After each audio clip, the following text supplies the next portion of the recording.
Билесиздерби, көпчүлүк учурда биз айтабыз, шайтан өтө бизди азгырууда эрки күчтүү, бизди жөн эле азгырып кетет деп дайыма биз өзүбүздүн баяндарыбызда же дамылалардагы көптөгөн баяндарын айтышат.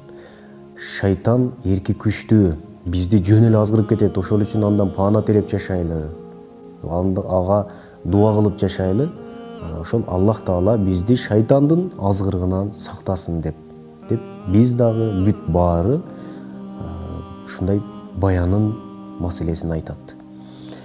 Бирок дагы бир сүйүнүчтүү бир хадис айтайын сизге. Бул хадисти укканда сиздин ыйманыңызга бир аз болсо дагы күч кубат болуп, өзүңүздүн таквалыгыңызга дагы да бекемдик болуп, дагы да мындай жазбаңыз бир аз болсо дагы бийиктеп, сиз ибадатка болгон ишенимиңиз, ибадатка болгон аракетиңиз, ибадатка болгон күч кубатыңыз дагы да тирилет деген үмүттөбүз. Анткени пайгамбарыбыз саллаллаху алейхи вассалам мына ушул хадисти инсан баласы шайтанга азгырылат экенмин, мен шайтанга алданып калат экенмин деп жер карабай тик карап жашасын деп пайгамбарыбыз мына ушул хадистерин бизге айткан.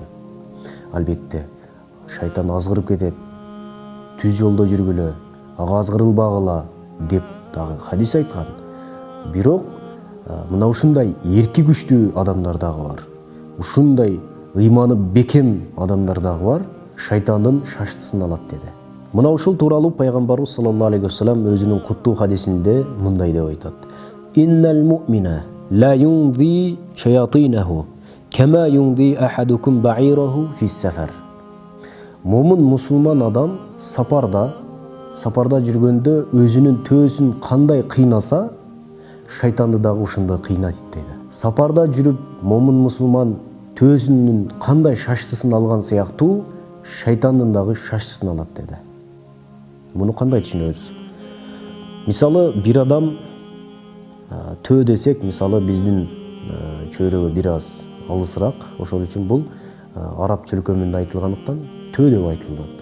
Ал эми ушуну эле биз атка ала турган болсок, мисалы, биз атыбыз менен бир жайлоого чыгабыз. Ошол жайлоого чыкканда атты мүмкүн болушунча ага жүк артып, куржун асып, ошол жүгүбүздү ага коебуз дагы, анан өзүбүз дагы аз келгенсип ага минип, акырын жолубузга чыгабыз. Эми ат канчалык тырышып, тердеп, жана тоонун башына чыгат, андан ылдый түшөт, кыскасы, ал ушундай шаштысы кетет, чарчайт. Бирок аны Аллах Таала бизге кызмат кылуу үчүн жиберилген.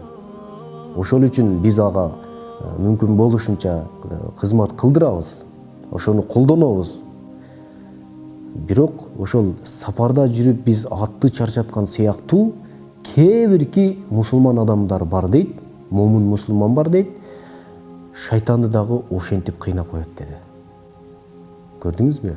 Мына ушундай ыйманы бекем, ислам дининде жүргөн мыкты инсандар бар дейт, шайтандын шаштысын алат деди. Аллаху акбар. Бул сөз барыңыздарга кубанычтуу сөз болсун. Келиңиз, бүгүндөн баштап шайтандын шаштысын алалы. Шайтандын шаштысын алуу деген Аллаху акбар деп азан айтылган учурда биз ошол азандын үнүн укканда мешитке карап шашалы. Аллаху акбар деп коомат айтылган учурда намазды сапка, намаз окууга шашалы. Кандай жакшылык иш болбосун, ошол жакшылыкка кача турган болсоңуз, жамандык нерсе бекер болуп турса дагы, мүмкүнчүлүк болуп турса дагы, эгер жакшылык кылына турган нерсе акча менен болсо дагы, эгер убактыңызды көбүрөөк ала турган болсо дагы, бул жаман ишке эмес, жакшы ишке бара турган болсоңуз, шайтандын шаштысы кетет.